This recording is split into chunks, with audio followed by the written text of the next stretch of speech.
percakapan BBM tahun 2016 pun sudah berhasil dibuka.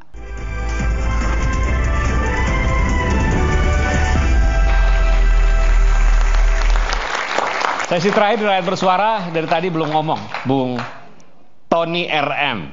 Ini luar biasa, YouTuber kita. Silakan Bung Tony. Terima kasih. Bentar, Anda sempat, saya harus tanyakan ini dong, supaya fair juga.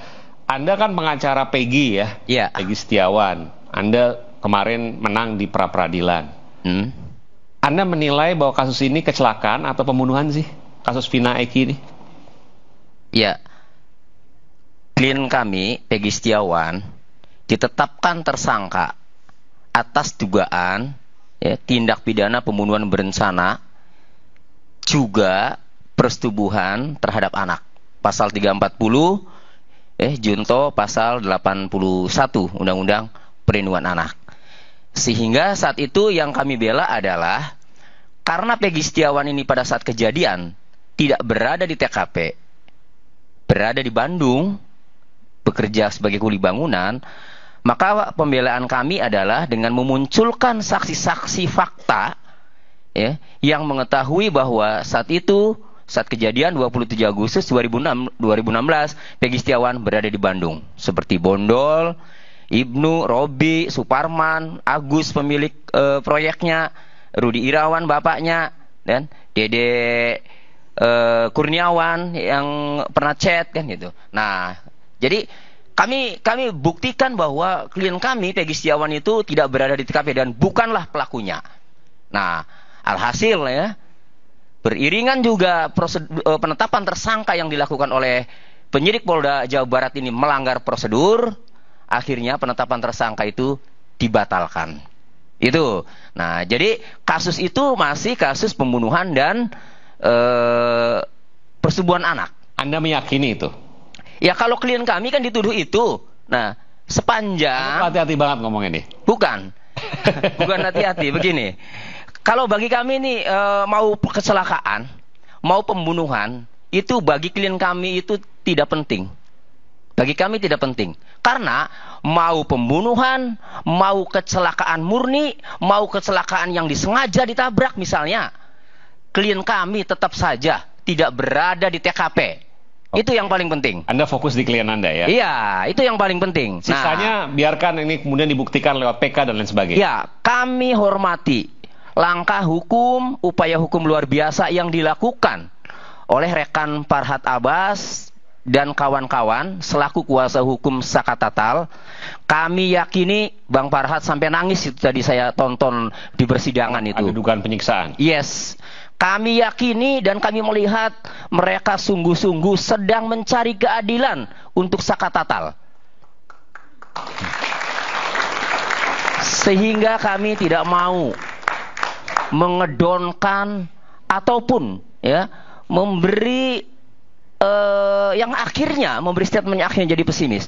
Kami tetap dukung bukan hanya Saka Tatal, tetapi 7 terpidana lainnya yang saat ini sedang mendekam, kami dukung, selaku pengacara Peggy, kami dukung agar ke-8 orang itu bisa mendapatkan keadilan, bisa mendapatkan keadilan yang seadil-adilnya sebagaimana mereka dalilkan bahwa mereka tidak pernah terlibat dalam pembunuhan itu. Biarkan PK ini lagi berjalan, nanti biarlah Hakim Agung yang akan memutuskan. Jadi memang di Pengadilan Negeri Cirebon itu hanya pemeriksaan, nanti ada berita acara pendapat, kemudian Pengadilan Negeri Cirebon mengirimkan ke Mahkamah Agung. Tapi kalau saya tanya, Anda meyakini bahwa ke-8 terpidana itu bakal bebas? Sepanjang Mabes Polri belum serius, belum menuntaskan penyelidikan dari nol, dari hulu, maka kami yakin masih belum terungkap. Tetapi kalau Mabes Polri yang saat ini kami tahu sedang melakukan penyelidikan kasus ini dari nol, ini akan mengungkap. Sebentar, Mabes Polri melakukan penyelidikan ulang? Ya, itu di Polda Jawa Barat sendiri sebenarnya masih ditangani oleh Polda menurut Pak Kabar Eskrim. Nah, tetapi kami juga tahu dari rekan kami yang ada di Cirebon, seringkali didatangi dari orang Bareskrim yang melakukan penyelidikan dari nol. Oke. Dan sebagai info, ya, kami mendengar, ya, percakapan BBM tahun 2016 pun sudah berhasil dibuka oleh tim dari Bareskrim. Cyber, oke. Ya. Ini artinya handphone Vina maksudnya ya? Bukan. Ya 2016 itu BBM itu mungkin ada komunitas ya di sana, komunitas. Vina pakai komunitas BlackBerry motor. waktu itu, pakai BBM. BBM waktu itu BBM. Vina pakai BBM ya. Informasinya sudah berhasil dibuka. Ini tinggal bagaimana segera Mabes Polri ya terus melakukan penyelidikan, mendalami ya sampai ada kepastian bahwa ini kecelakaan apa pembunuhan. Kalau pembunuhan, siapa pelakunya? Itu harusnya yang kami tunggu nih ya. Nah, jadi kembali ya, ini fokus ke Sakatatal. Yang lebih penting nih, Bung Aiman, saya membaca putusan atas nama Sakatatal nomor 16 PID ya, PIDSUS ya. Sakatatal ini pada saat kejadian ya, pada saat kejadian itu ada 5 saksi sebenarnya yang menguntungkan Sakatatal dalam putusan atas nama Sakatatal. Ada 6 saksi. 1, Sadikun, pamannya. 2, Jaka Putra, kakaknya. 3, ya, Apri Sleman. 4, Heri, pemilik bengkel. 5, Mas Duki. Dan 6, Muhammad Irfan. Itu yang meringankan semua? Iya. Apa yang bisa meringankan dari mereka semua itu? Ada 3 orang, ya. Sadikun 2 ya, dan Muhammad Irfan beserta Saka usai dari bengkelnya Pak Heri ini, kemudian pulang ke neneknya, tidur sampai pagi. Artinya tidak di TKP. Iya, tidur sampai pagi. Baik, ini semua meringankan. Tapi Anda yakin berarti bahwa akan tetapi hakim ini mengabaikan keterangan ini. Nah, hakim ini mengabaikan keterangan ini sehingga kaitannya dengan PK ini, ya, kaitannya dengan peninjauan kembali ini, ya, ini bisa saya sebut sebagai kekeliruan hakim. Artinya Anda kan pelajari semua kasusnya. Kehilapan yang nyata. Anda pelajari semua kasusnya. Iya. Kalau Anda pribadi, saya katakan Anda pribadi, subjektif nih ya. Iya. Anda meyakini bahwa Sakatatal bisa dinyatakan bebas nanti dalam PK? Harusnya, bukan. Kalau di PK ini tergantung novum. Betul, betul. Iya, jadi ada 2 ini ya. Ini kan subjektivitas dari apa yang Anda ketahui, Anda pelajari dari hasil putusan, hasil visum, hasil saksi-saksi semuanya. Begini, saya mengatakan 2 hal. Sederhana itu. Yang pertama 2016. Kalau 2016 ini, ya, kalau berdasarkan putusan pengadilan, ketika ada saksi yang meringankan, hakim ini harusnya tidak mengabaikan, harusnya mempertimbangkan. Ini perang hati nurani, perang keyakinan. Di sisi lain ada fakta visum, di sisi lain ada pengakuan-pengakuan, ada saksi Aep, ada saksi Dede dan seterusnya yang saat itu kita masih belum melihat bahwa pencabut lapor keterangannya. Tapi di sisi lain juga ada 6 saksi yang meringankan Saka dan tidak dianggap oleh hakim. Iya, dan dia dianggap oleh hakim. Baik. Siapa hakimnya? Saya sebut saja di sini ya. Hakimnya saat itu adalah 1, Dr. Etik Purwaningsih, SHMH. Nah, itu selaku ketua hakim, majelis hakim, ketua. 2, hakim anggota 1, yaitu Suharyanti SH. Kemudian hakim anggota 2 adalah Inna Herlina SHMH.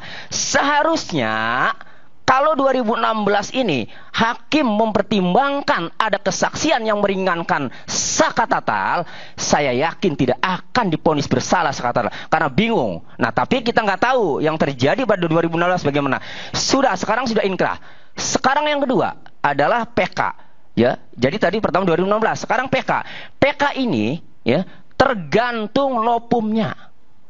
Nah, nopum yang sudah kita saksikan sama-sama, ya, bahwa lebih dominan ke laka lantas, ya, ke kecelakaan lalu lintas, biarlah hakim yang menilai. Namun satu menjadi pelajaran buat masyarakat. Jangka waktu peninjauan kembali, ya, kalau berdasarkan nopum, memang ada jarak waktu 180 hari atau 6 bulan setelah ditemukan nopum. Itu. Kemudian yang kedua, kalau berdasarkan dengan alasan kekeliruan yang nyata, ya atau kekhilafan hakim ya dalam menerapkan hukum itu juga 180 hari sejak salinan putusan diterima yang inkrah. Nah, kapan salinan putusan diterima yang inkrah? Mungkin tahun 2017 ya yang terakhir kan. Nah, tetapi kembali ya, ini adalah nanti hakim agung yang menentukan. Baik. Pertama dari pengadilan negeri ya majelis hakim yang menilai apakah ya layak untuk dikirimkan ke sana atau tidak. Tapi sekali lagi saya sebagai pengacaranya, kami sebagai pengacaranya Peggy Setiawan tetap mendukung ya. Apapun nanti yang menjadi keputusan Mahkamah Agung dalam PK ini kami dukung karena kami meyakini 8 orang itu ya kami meyakini bukanlah pelakunya. Kami meyakini itu. Baik, makasih, ini pernyataan yang jelas sekali. Makasih. Bu Elsa silakan. Iya, saya ingin closing statement sekalian Bu Elsa. Menjelaskan ya bahwa janganlah ini dinyatakan kecelakaan karena sudah jelas dari 2 visum luar, karena waktu diinformasikan bahwa ini adalah kecelakaan sehingga ada 2 dokter, Dr. Rahma dan Dr. Ihda Sylvia itu hanya memeriksa luar saja ya. Dalam pemeriksaan luar itu jelas Dr. Ihda itu menyatakan dari vagina itu keluar darah segar, encer, tanpa gumpalan jaringan. Apa itu gumpalan jaringan? Itu misalnya adanya menstruasi ataupun abortus.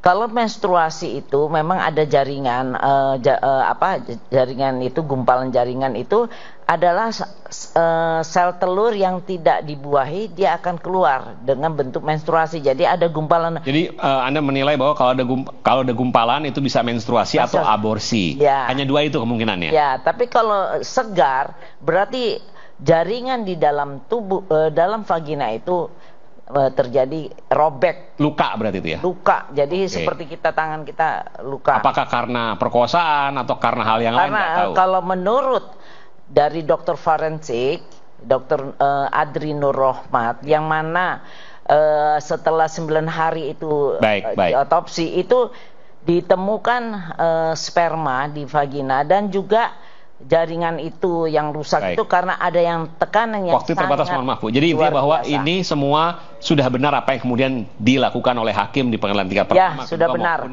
Ini udah banding, udah kasasi. Baik. Ya tinggal cari novum aja kekhilafan dari hakim. Baik, makasih. Pak Muhtar singkat saja, silakan terakhir. Baik, terima kasih Bang Aiman. Singkat saja ya. Artinya saya tidak lagi masuk ke dalam perdebatan tentang hasil visum et repertum. Jadi silakan sajalah baca oleh masing-masing kita. Itu yang pertama. Kemudian yang kedua, saya mengharapkan iNews terus bersuara. Terima kasih. Kita akan terus bersuara. Karena ingat. Dan kita akan menjunjung demokrasi karena sama mulianya.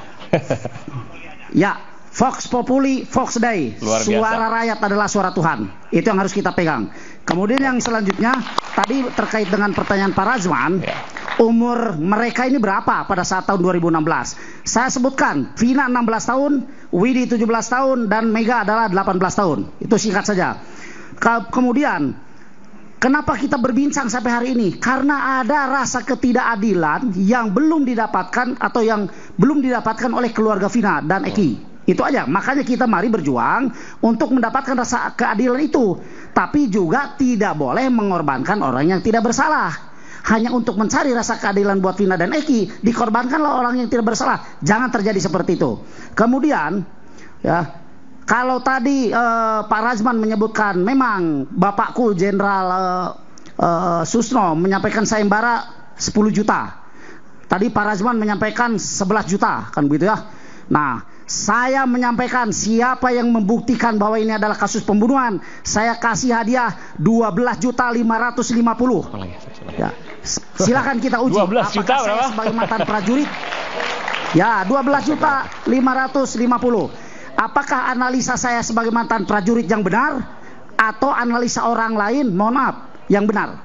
Ya, itu karena saya menganalisa ini berdasarkan naluri saya sebagai mantan prajurit. Itu yang kedua. Kemudian yang terakhir, Walaupun malam ini terjadi perdebatan, tetap saya salut dan hormat kepada seluruh undangan yang hadir, terutama para pembicara yang hadir. Saya salut dengan Pak Tony, saya hormat dengan Ibu Elsa, saya salut dengan Pak Razman, dan juga saya hormat dengan Pak Suroto. Demikian.